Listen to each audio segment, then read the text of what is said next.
আজকে আমরা জানবো প্রকৃতির রাজ্য নিয়ে হবস এবং লকের ধারণার মধ্যে কি পার্থক্য রয়েছে তা সম্পর্কে। হবস এবং লক উভয়ই বিশ্বাস করতেন যে রাষ্ট্র সৃষ্টির পূর্বে আদিম মানুষ প্রকৃতির রাজ্যে বসবাস করত, কিন্তু এই ব্যাপারে উভয়ের দৃষ্টিভঙ্গির মধ্যে যথেষ্ট পার্থক্য ছিল। কি এগুলি?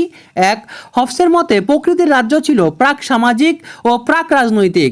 এখানে মানুষ অনিয়ন্ত্রিত স্বাধীনতা ভোগ করত, কিন্তু কোনো ঊর্ধ্বতন কর্তৃপক্ষ না থাকায় এই স্বাধীনতা ছিল স্বেচ্ছাচারিতার নামান্তর। এই অনিয়ন্ত্রিত স্বাধীনতার পরিবেশ থেকে জন্ম নিল পারস্পরিক বিরোধ ও হানাহানি, যার পরিণতিতে প্রকৃতির রাজ্য রূপান্তরিত হলো এক নিদারুণ যুদ্ধের অবস্থায়।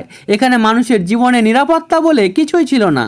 অন্যদিকে জন লক কিন্তু বলেছেন প্রকৃতির রাজ্য ছিল প্রাক রাজনৈতিক কিন্তু প্রাক সামাজিক নয়। লকের মতে প্রকৃতির রাজ্যে শান্তি শৃঙ্খলা বিরাজ করত এবং মানুষ ভোগ করত স্বাধীনতা ও সাম্য, কিন্তু এই স্বাধীনতা স্বেচ্ছাচারিতার নামান্তর ছিল না, কারণ এই সময় মানুষের জীবন প্রণালী নিয়ন্ত্রিত হতো প্রকৃতির নিয়মের দ্বারা। অর্থাৎ এখানে মানুষ একে অপরের জীবন, সম্পত্তি ও স্বাধীনতায় হস্তক্ষেপ করতো না।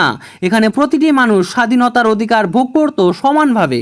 দুই, হবসের মতে প্রকৃতির রাজ্যের মানুষ ছিল অহং সর্বস্ব, কলহপরায়ণ এবং ক্ষমতালোভী। অপরদিকে লকের মতে প্রকৃতির রাজ্যের মানুষ ছিল যুক্তিনিষ্ঠ এবং প্রাকৃতিক আইনের প্রতি আনুগত্যশীল। তিন, হবসের মতে চুক্তি হয়েছিল একটি, আর সেটা ছিল আদিম মানুষদের মধ্যে বা মানুষদের মধ্যে। অন্যদিকে লকের মতে চুক্তি হয়েছিল দুটি, প্রথমটি নিজেদের মধ্যে এবং পরেরটি ছিল নিজেদের সঙ্গে শাসকের।